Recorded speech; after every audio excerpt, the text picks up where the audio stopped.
Callista had never known rejection. On Viridian 7, her world of crystalline towers and bioluminescent gardens, she moved through life like a goddess among mortals. Her skin shimmered with the faint iridescence common to her species, but hers seemed to catch light differently, more captivating, more alive. Her eyes held galaxies, violet depths that promised understanding without requiring vulnerability. She'd learned early that desire was her currency. At the Grand Assembly, diplomats from 12 systems vied for moments of her attention. She perfected the art of the lingering glance, the touch that lasted a heartbeat too long. Ambassador Torvax had once restructured an entire trade agreement just to sit beside her at dinner. Council member Wraith had commissioned a statue in her honor, hoping she'd attend the unveiling. She hadn't. "You're cruel," her sister Mira would say, watching Callista dismiss another suitor with practiced grace. "I'm honest," Callista would reply. "They want the fantasy. I give them enough to keep wanting." But honesty was a flexible concept in Callista's world. She told herself she was beyond the superficiality, that she saw through the shallow admiration. Yet she'd built her entire identity around being desired. Her position as cultural liaison wasn't earned through skill alone, her predecessors had been competent but unmemorable. Callista was unforgettable. The night the human arrived, Callista wore her confidence like armor. The welcoming ceremony glittered with representatives from across the sector. Earth's first official emissary to Viridian 7 was meant to be a formality, a minor diplomatic gesture to a recently contacted world. Callista hadn't bothered learning much about them. Humans were supposed to be unremarkable, no telepathy, limited lifespan, primitive emotional regulation. When Jonah Sterling entered the hall, Callista felt the room's energy shift. Not toward him, toward her, as always, as people waited to see how she'd react to the newcomer. She approached with her usual grace, prepared for the familiar script: awe, attraction, awkward attempts at charm. Jonah looked at her with calm, dark eyes. No widening of pupils. No sudden intake of breath. He extended his hand, a human gesture she'd studied, and smiled with genuine warmth that somehow bypassed attraction entirely. "Ambassador Callista," he said. "Thank you for the welcome. I've read about your work in cultural preservation. The archive initiative you designed is brilliant." He'd done research on her work, not her appearance. "You're welcome," she said, thrown off balance for the first time in years. As the evening progressed, Callista found herself watching him. Jonah moved through the gathering with easy confidence, asking thoughtful questions, laughing at others' stories rather than dominating conversation. When she deliberately positioned herself in his line of sight, a technique that never failed, he glanced over, nodded politely, and returned to his discussion about Viridian architecture. By the night's end, Callista was unsettled. Everyone desired her. Everyone. Except, apparently, the human. Callista told herself it didn't matter. One person's indifference meant nothing when hundreds hung on her every word. Yet she found herself reviewing security footage from the welcoming ceremony, watching Jonah's interactions. He was polite to her, friendly, even, but offered that same warmth to everyone. The elderly archivist received the same attentive smile as the High Chancellor. It was maddening. "You're obsessing," Mira observed, finding Callista in her quarters staring at reports about Earth. "Over a human who doesn't worship you. How delightfully novel." "I'm being thorough," Callista countered. "He's an emissary. I should understand his culture." "You've never bothered understanding anyone's culture before." Callista ignored her. The research was fascinating despite her wounded pride. Humans prioritized something they called genuine connection, bonds formed through shared vulnerability rather than attraction or utility. Their literature was full of it: friendship, love built on understanding rather than desire. Primitive, she thought. Inefficient. But a small voice whispered, "You've never had that." She engineered their next meeting carefully. The diplomatic schedule required Jonah to tour the cultural archives, her domain. She dressed strategically, a gown that caught light like liquid starlight, cut to suggest without revealing. She'd conquered difficult personalities before.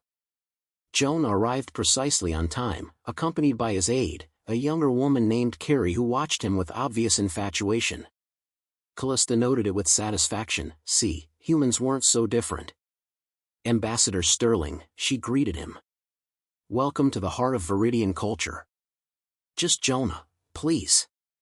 He smiled, examining the nearest display with genuine interest. Titles make me feel like I'm at a funeral. She guided him through galleries of preserved histories, her usual tour. Normally, she'd lean close while explaining artifacts, let her voice drop to an intimate register. But something made her hesitate.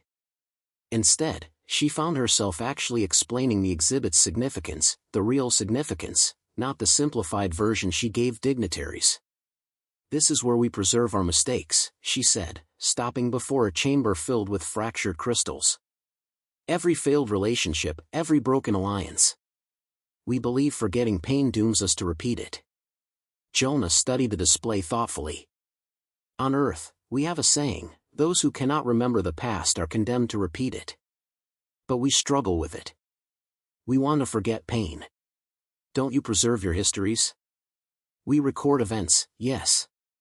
But personal pain? He shook his head. We're taught to move on, let go, forget.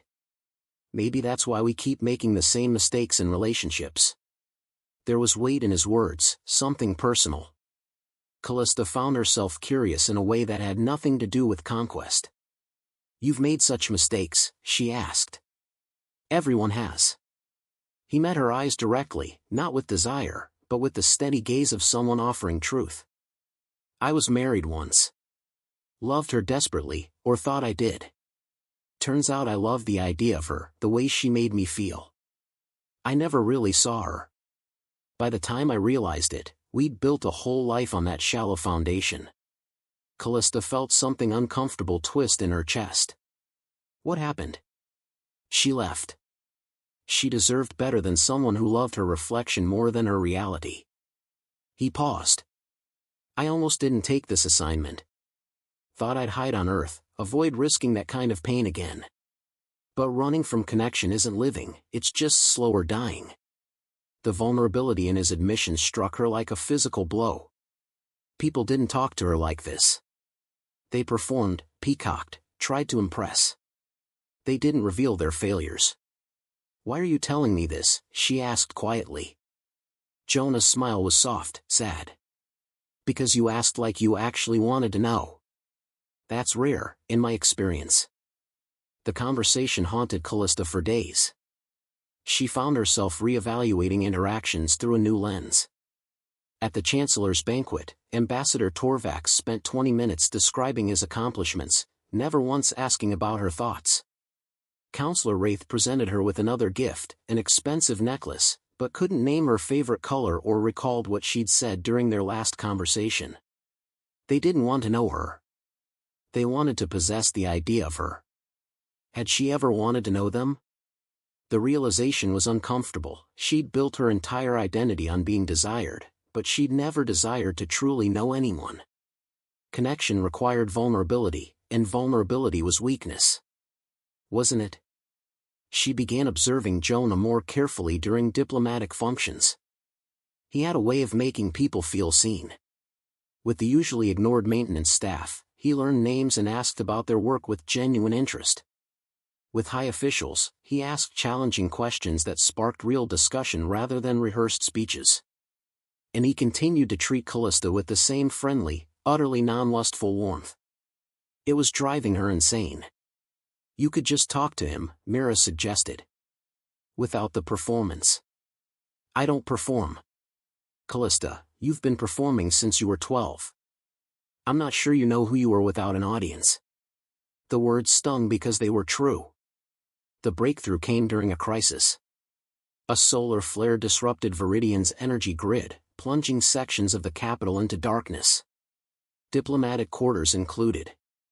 Callista found herself navigating darkened corridors toward the emergency command center when she heard a crash, followed by very creative human cursing. Jonah? Callista? His voice came from somewhere to her left. I can't see a damn thing. My device's light died.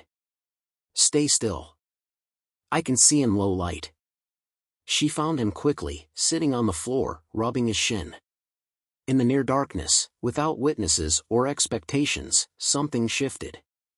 Are you hurt? Just my dignity. He laughed. I'm supposed to be the advanced human representative, and I walked into a wall. She found herself laughing too, a real laugh, not the musical performance she usually offered. Come on. I'll guide you to the command center. She took his hand, warm, calloused, utterly human. He didn't try to hold it suggestively or pull her closer. He simply trusted her to lead him through the dark. Thank you, he said as they walked. For not making this more awkward than it already is. Why would I? In my experience, people enjoy watching others stumble. Literally or metaphorically. That's sad. It's human. Maybe Viridian too. She thought of the social games, the subtle cruelty of her world's elite. Yes. Maybe everywhere. They reached the command center to find organized chaos. The crisis would last hours. Callista found herself sitting beside Jonah, watching emergency crews work, and they talked. Really talked. He told her about Earth, not the official briefing version, but his Earth. The small town where he'd grown up, the grandmother who'd raised him, the ache of losing her. His failed marriage. His fear that he was too damaged for genuine connection. And somehow, in the darkness, she found herself talking too. About the pressure of being perfect, the exhaustion of performance, the hollow victory of being desired but never known. I'm not sure anyone would like the real me, she admitted, shocked by her own honesty. The real you is the only version worth knowing, Jonah said quietly.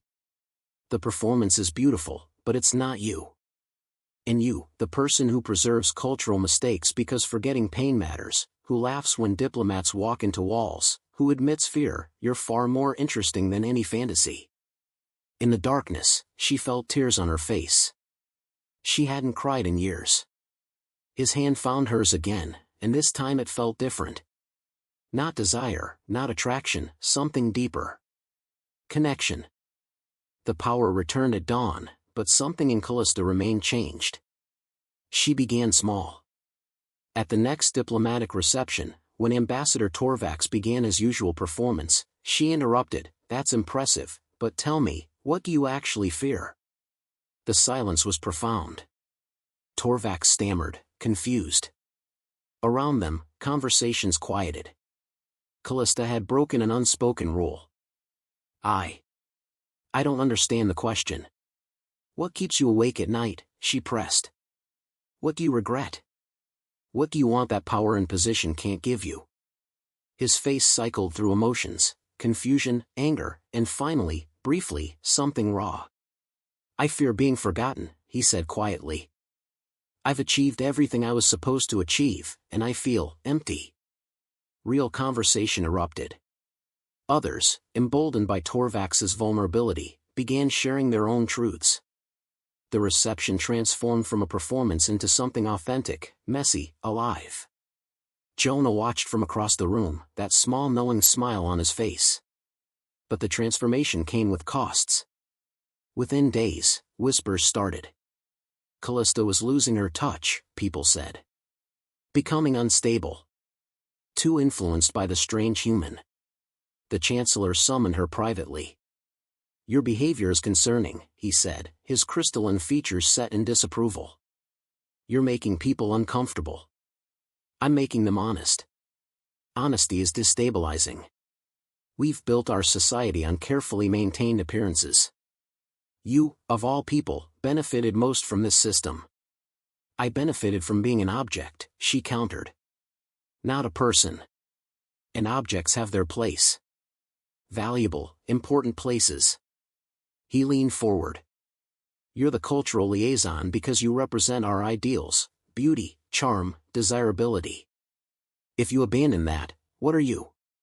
The question haunted her because she didn't have an answer. That night, she found Jonah on one of the tower's observation decks, watching Viridian's twin moons rise. I'm losing everything, she said without preamble. My position, my reputation, myself. Were they ever really yours? He asked gently. Or were they costumes you wore so long you forgot what was underneath? What if there's nothing underneath? The fear poured out. What if the performance is all I am? Jonah turned to face her fully. Do you want to know what I see when I look at you? Not attraction, apparently, she said, trying for her old flirtation and failing. No. Something better. He stepped closer, not seductive, but earnest. I see someone brave enough to question everything she's built. Someone who cries over cultural preservation because she understands that memory matters. Someone who laughed with me in the dark when she could have used my vulnerability against me. That's not enough to base an identity on. It's a foundation. The rest you build yourself, not for an audience. She wanted to believe him. But the cost felt enormous. The Chancellor will remove me from my position, she said. I'll lose everything. You'll lose a role you were playing. You'll find what you actually are. And if I'm nothing special? Then you'll be honestly nothing special, which is better than being a beautiful lie. He paused. But I don't think that's what you'll find. The intimacy of the moment struck her, not physical, but emotional. Standing close in the moonlight, walls down, truth between them. Her body responded to his nearness now, but differently than before. This wasn't the hollow heat of conquest. This was the warmth of being truly seen. Jonah, she said softly. I need to tell you something. I'm listening. I'm terrified. Of changing, of losing control, of being nobody. She took a shaking breath. But I'm more terrified of going back to who I was. He smiled. That's the bravest thing I've ever heard.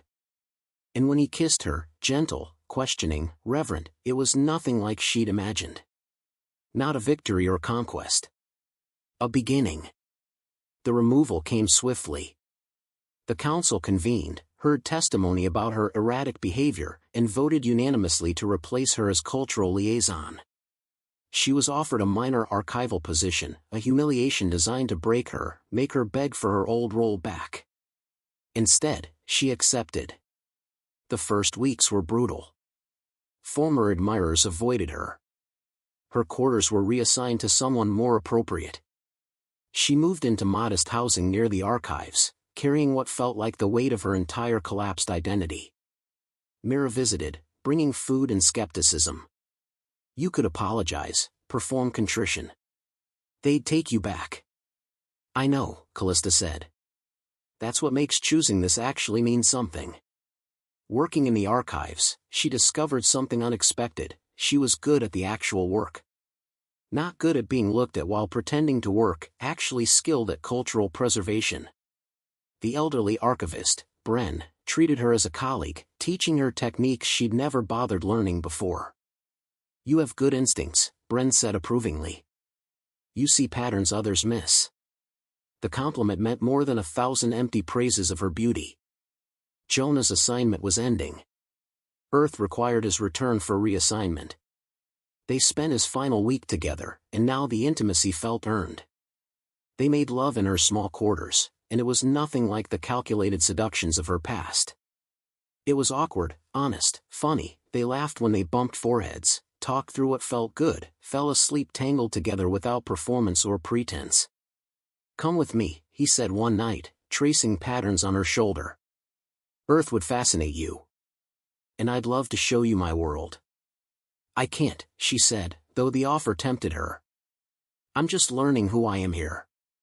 Running to Earth would be running from the work. That's very wise and very annoying. She laughed. You taught me about foundations. I need to build mine before I can build anything else. His departure hurt in a way her former self wouldn't have allowed. She cried at the spaceport, not caring who saw, holding him until the final boarding call. Will I see you again? She asked. I'll request a return assignment. And you have my contact information.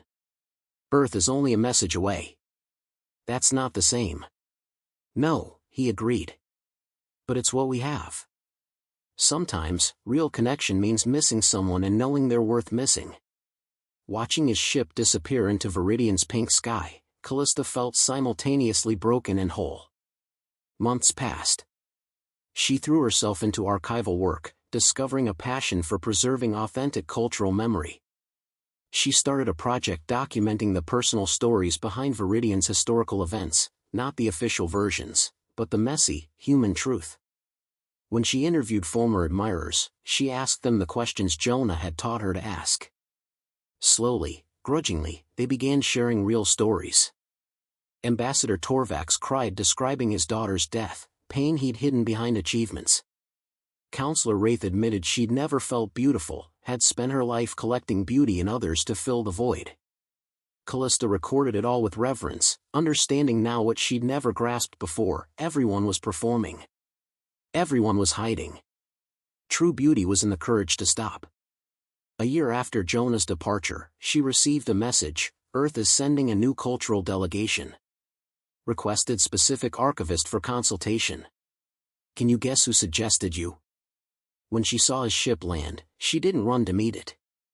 She finished cataloging her current interview, closed her files carefully, and walked, not glided, not performed, walked like a person with work that mattered and somewhere to be. Jonah waited outside the archives, older somehow, or maybe just more real than she'd remembered. "Hey," he said. "Hey. You look different." "I am different." She smiled. "Come inside. I want to show you what I've built." As they walked into the archives together, Callista realized the truth she'd never expected: being desired had made her powerful. Being known made her real. And real, it turned out, was so much better than perfect. The performance was over. The person underneath remained. And she was enough. Some connections require you to shatter who you thought you were to discover who you actually are. The question isn't whether you'll survive the breaking, it's whether you'll have the courage to rebuild as truth instead of fantasy.